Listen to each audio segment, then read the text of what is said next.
Bismillah ar-Rahman ar-Rahim, wa salatu wa salam ala ashrafil mursalin, wa ala alihi wa sahbihi ajma'in.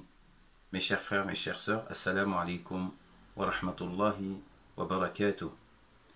Nous voilà arrivés au mois de Ramadan, cette grande miséricorde qu'Allah subhanahu wa ta'ala nous a offert et laquelle notre cher prophète sallallahu alayhi wa sallam a annoncé à ses compagnons en disant dans un hadith rapporté: قد جاءكم شهر رمضان, voilà le mois de Ramadan qui est arrivé. شهر مبارك افترض الله عليكم صيامه, un mois béni qu'Allah a prescrit pour vous son jeûne. تفتح فيه أبواب الجنة, les portes du paradis s'ouvrent pendant ce mois. وتغلق فيه أبواب الجحيم, et les portes de l'enfer se referment. وتغل فيه الشياطين, et les diables sont enchaînés pendant ce mois, comme dit le hadith du prophète alayhi salatu wassalam. Fihi laylatun khayrun min alfi shahr, il contient une nuit qui est meilleure que 1000 mois. Man hurima khayraha faqad hurim, celui qui est privé de son bien, il est vraiment quelqu'un de privé. Donc Rasulullah sallallahu alayhi wa sallam avait cette bonne annonce de l'arrivée du mois. Nous reprenons cette bonne habitude du prophète alayhi salatu wassalam, et nous souhaitons les uns aux autres un mois béni, incha'Allah, rempli de bonnes choses, rempli de bonheur, rempli de bonnes actions, rempli de pureté, et qu'Allah subhanahu wa ta'ala puisse nous couronner ce mois par la délivrance al-itq min al-nar, donc la délivrance du feu. Donc, mais vous savez, mes chers frères, mes chères sœurs, Rasulullah sallallahu alayhi wa sallam nous a annoncé aussi une autre bonne nouvelle pour tous ceux qui font et accomplissent correctement le mois de Ramadan, en disant dans un hadith: Man sama Ramadana imanan wa ihtisaba ghufira lahu ma taqaddama min dhanbih, celui qui accomplit le jeûne du mois de Ramadan avec foi et avec la bonne intention consacrée à Allah subhanahu wa ta'ala, sans aucune ostentation, sans aucun dégât, il aura l'effacement de tous ses péchés précédents, comme disait Rasulullah alayhi salatu wassalam. Donc faisons l'effort, incha'Allah, pour que cet exercice qui dure 30 jours, ayyam ma'dudat, quelques jours, disait Allah subhanahu wa ta'ala dans le verset de Surat al-Baqarah, soit un exercice réussi, couronné par, incha'Allah ta'ala, le succès et le bonheur. Aujourd'hui, on va parler d'une chose très importante, donc l'une des grandes leçons, l'un des grands enseignements du mois de Ramadan. Donc le mois de Ramadan qui est synonyme de la patience, synonyme de la capacité de maîtriser sa propre personne, de conduire son propre comportement, et qui est dit dans plusieurs hadiths du prophète alayhi as-salatu wassalam. Aujourd'hui, on va parler de la maîtrise de la langue. Donc, c'est un sujet, mais vraiment qui est d'une très grande importance, parce que, comme disait Rasulullah sallallahu alayhi wa sallam, des fois, l'être humain, il dit un mot qui l'enfonce dans les profondeurs de Jahannam durant 70 ans. Et des fois, il dit une belle parole qui l'emmène al-Jannah pendant 70 ans. Donc, une façon de nous expliquer qu'il faut être maître de sa parole, faire attention. Et il dit même dans ce hadith, il dit une parole à laquelle il ne fait pas attention. Une parole à laquelle il ne fait pas attention. Donc on a ce devoir de se maîtriser, d'être maître de notre parole, de nos expressions, comme l'explique Rasulullah sallallahu alayhi wa sallam dans le hadith qui parle de Ramadan.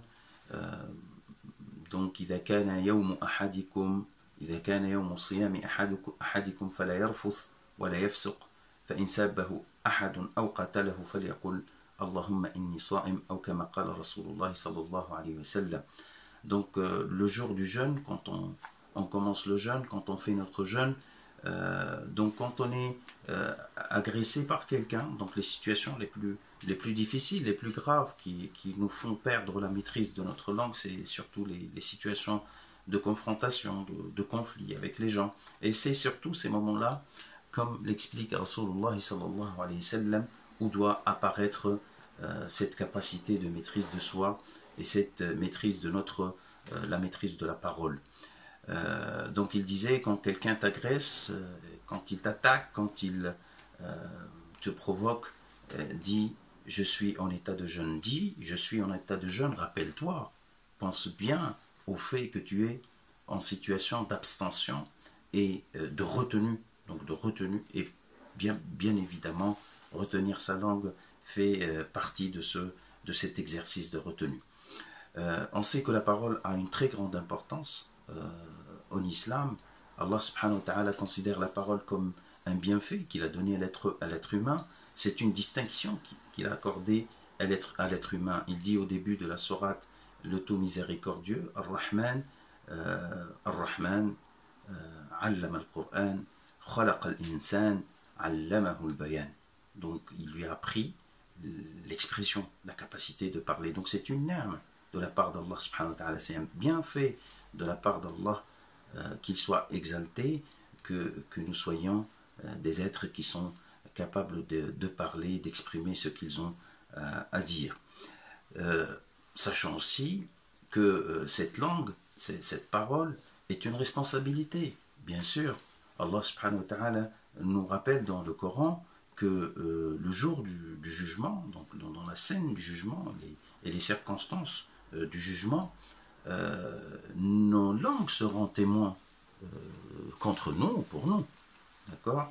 Le jour où leurs langues se porteront en témoin contre eux. Donc le cas échéant, la meilleure des situations, c'est que cette langue soit de notre côté et témoigne justement de notre perfection morale. Donc vous voyez bien que la question de la parole est une question cruciale et très importante en islam, et la langue, elle peut tout élever ou tout gâcher, que Dieu ne le permette. Donc je reprends le hadith du prophète alayhi salatu wassalam, إذا كان يوم صيام أحدكم فلا يرفث ولا يفسق. Donc quand le jour de Siyam arrive, donc quand vous êtes en jeûne, ayez la prudence de ne pas dire des obscénités, des mauvaises paroles, et de ne pas avoir des comportements égarés, comme a dit notre cher prophète sallallahu alayhi wa sallam. Alors quels sont les éléments que nous devons observer en ce qui concerne la parole en règle générale, mais puisque Ramadan se présente comme un exercice intensif, nous devons profiter justement de ce moment et dans lequel les conditions sont favorables, comme on a vu dans le hadith du prophète alayhi salatu wassalam, que la paix d'Allah et ses prières soient sur lui. Il dit que les démons sont enchaînés. Donc il y a un élément capital qui nous pousse à s'éloigner, à s'égarer, qui est freiné. Donc l'homme se retrouve face à sa propre vérité, à ce qu'il est. Donc il a plus de chances à se corriger.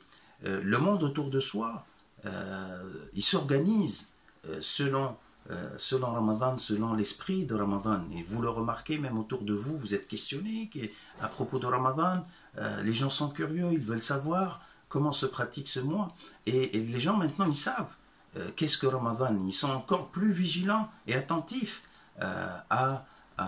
au comportement du musulman, à sa façon d'être, et ils savent aussi que Ramadan demande du musulman d'être meilleur et d'être bon. Déjà, donc vous voyez, toutes les circonstances sont favorables, Inch'Allah, pour se comporter de la meilleure des façons et de se corriger, surtout dans la durée, parce que ce n'est pas qu'une petite saison sur laquelle on devient un peu plus pieux, un peu plus juste, un peu plus correct. Non, c'est une question de prendre de Ramadan ce qui nous servira pour après Ramadan. Donc on parle ici de la parole justement. Donc il faut dresser sa langue, il faut dresser sa parole comme il est exprimé dans les hadiths et les textes prophétiques et le Coran bien évidemment. Je cite ce que dit Allah subhanahu wa ta'ala dans le Coran. Il dit A'udhu billahi minash shaitanir rajim, bismillahir rahmanir rahim, قل لعبادي يقولوا التي هي أحسن إن الشيطان ينزغ بينهم إن الشيطان ينزغ بينهم. Donc on est appelé, dit aux hommes, à mes serviteurs, de dire le meilleur ou la meilleure des paroles. la meilleure des paroles. قل لعبادي يقولوا التي هي أحسن إن الشيطان ينزغ بينهم. Car Shaitan, le démon, il cherche à semer la zizanie entre les hommes, mais en s'appuyant sur la parole, sur les paroles déplacées, mal prononcées, des paroles agressives, voulues, méditées. Et donc Shaitan, il s'appuie sur ça pour créer les conflits et la zizanie entre les gens.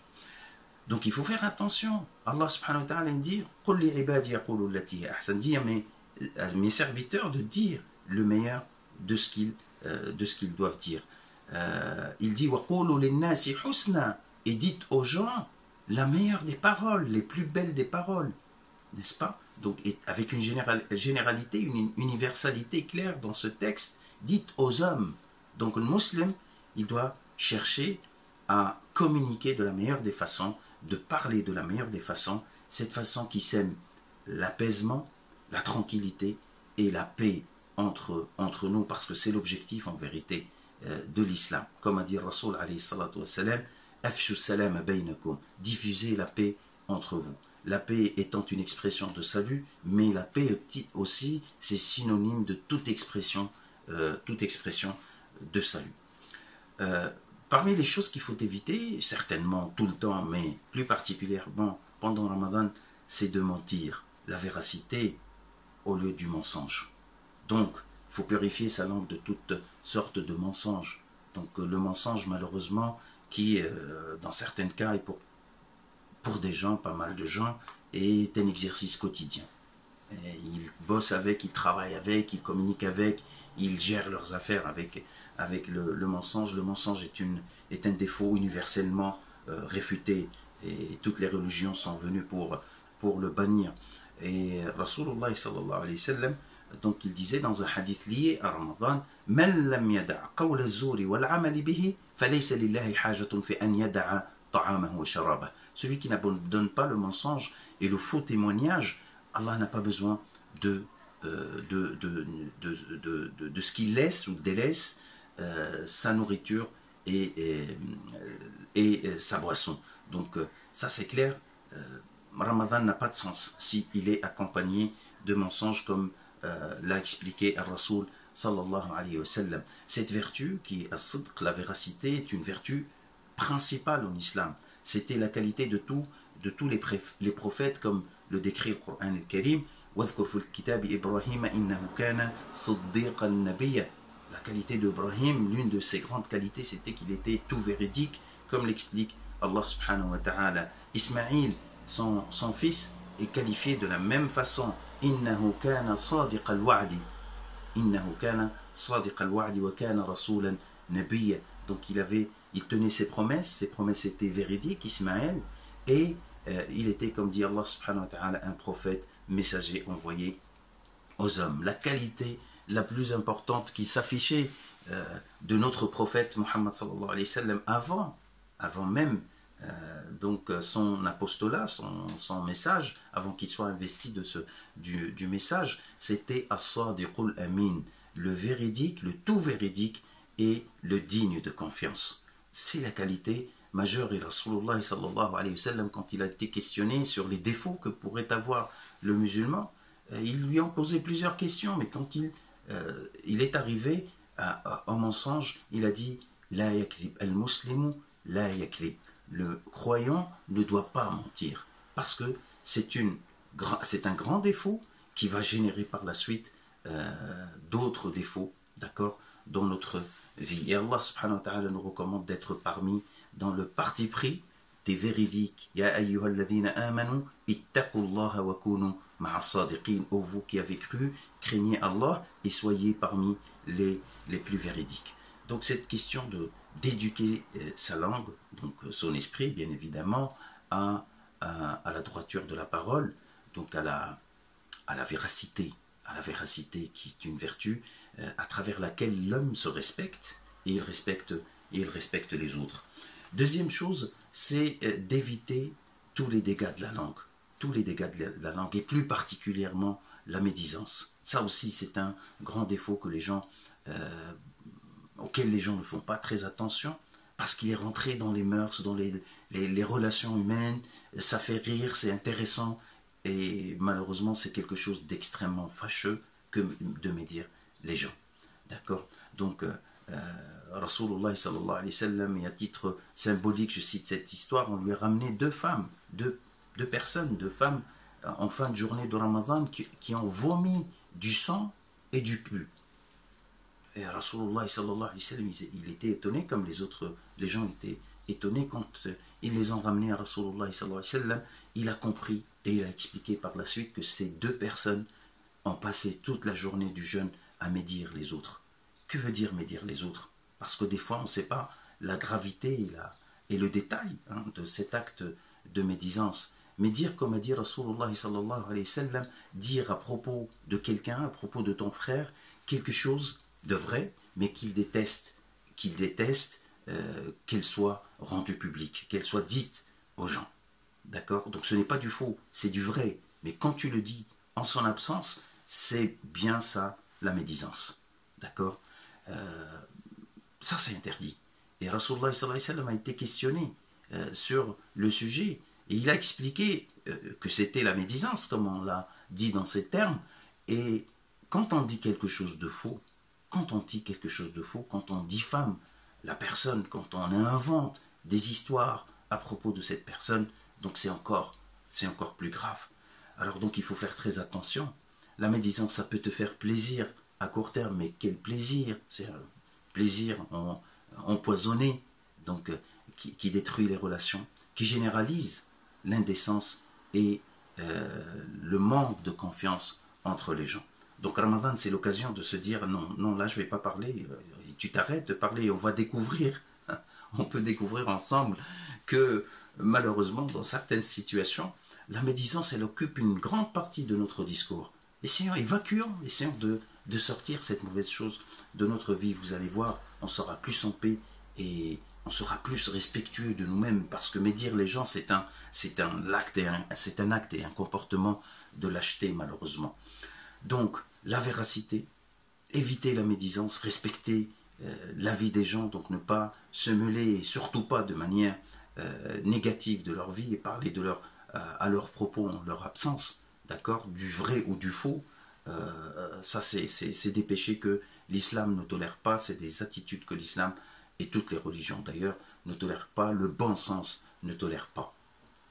La troisième chose, c'est de soigner son langage, de mettre en avant les belles paroles quand on communique avec les hommes et quand on parle dans la sphère privée ou dans la sphère publique avec les gens à l'intérieur, à la maison ou à l'extérieur. Donc il faut faire très attention.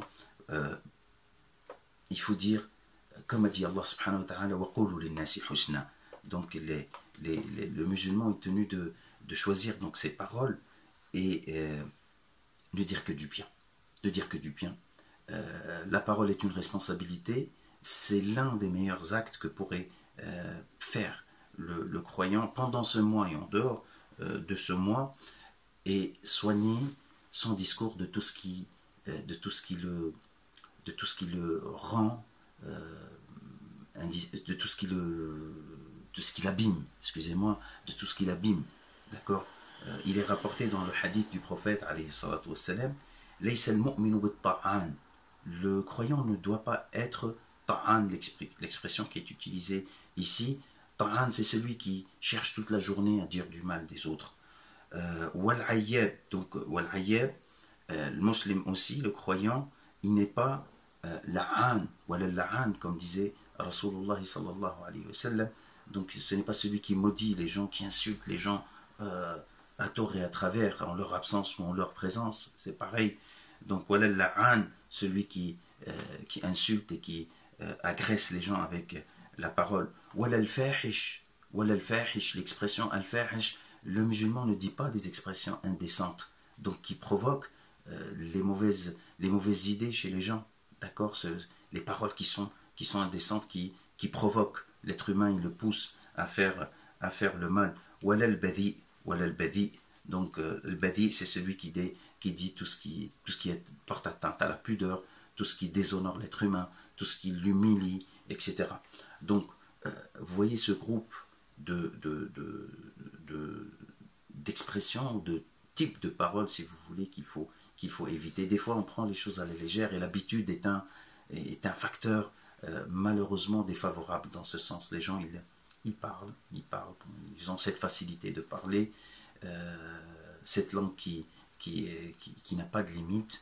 Il faut faire très attention, parce qu'une seule parole démesurée à laquelle on n'a pas fait attention, comme je l'ai expliqué au début, elle peut entraîner un séjour très long à Jahannam, comme disait Rasulullah sallallahu alayhi wa sallam. Donc, la véracité, éviter le mensonge, quel qu'il soit, petit ou grand, en interne, à la maison, en externe, il faut éviter le mensonge.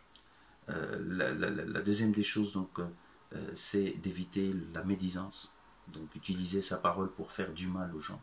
Donc, en leur absence, semer le doute, la zizanie, colporter, donc, et détruire les relations entre les hommes.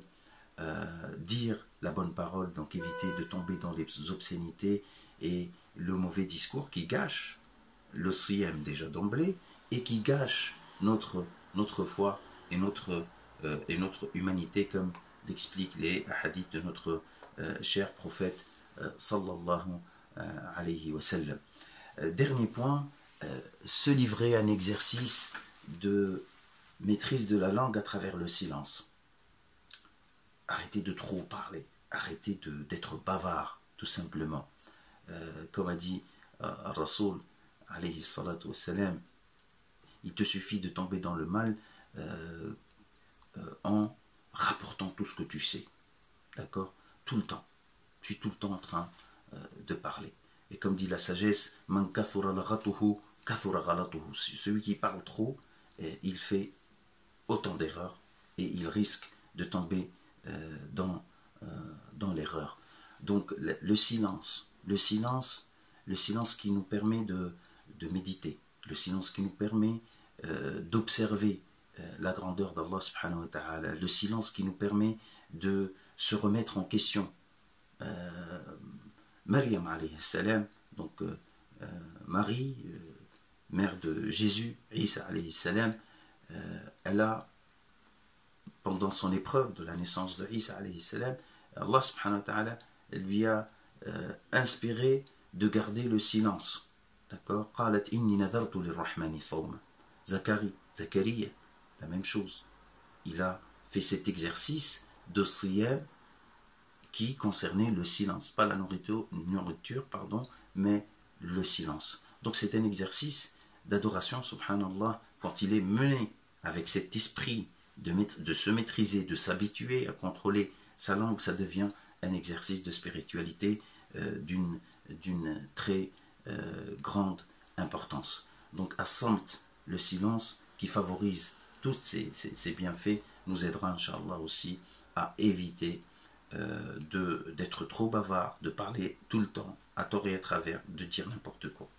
Donc nous prions Allah subhanahu wa ta'ala pour qu'il nous aide à acquérir dans la douceur, l'intelligence et la persévérance ces qualités et de profiter bien évidemment du mois de Ramadan pour s'exercer à les avoir, à les acquérir dans la durée. Qu'Allah subhanahu wa ta'ala nous aide et qu'Allah subhanahu wa ta'ala nous facilite la tâche. Donc à la fin de ce petit rappel, nous prions Allah subhanahu wa ta'ala pour qu'il nous montre le droit chemin, pour qu'il nous guide vers la meilleure des choses, pour qu'il nous aide dans notre exercice de siyam, de l'accomplir de la meilleure des façons, celle qui plaît à Allah subhanahu wa ta'ala et celle qui génère en nous la lumière, l'apaisement, et elle génère aussi autour de nous le bonheur et la bonté. Nas'al Allah subhanahu wa ta'ala an yataqabbala minna wa minkum, qu'Allah accepte de nous et de vous nos œuvres et qu'il fasse qu'elles soient, ces œuvres-là, donc sincères et vouées à lui subhanahu wa ta'ala. Wassalamu alaikum wa rahmatullahi ta'ala wa barakatuh.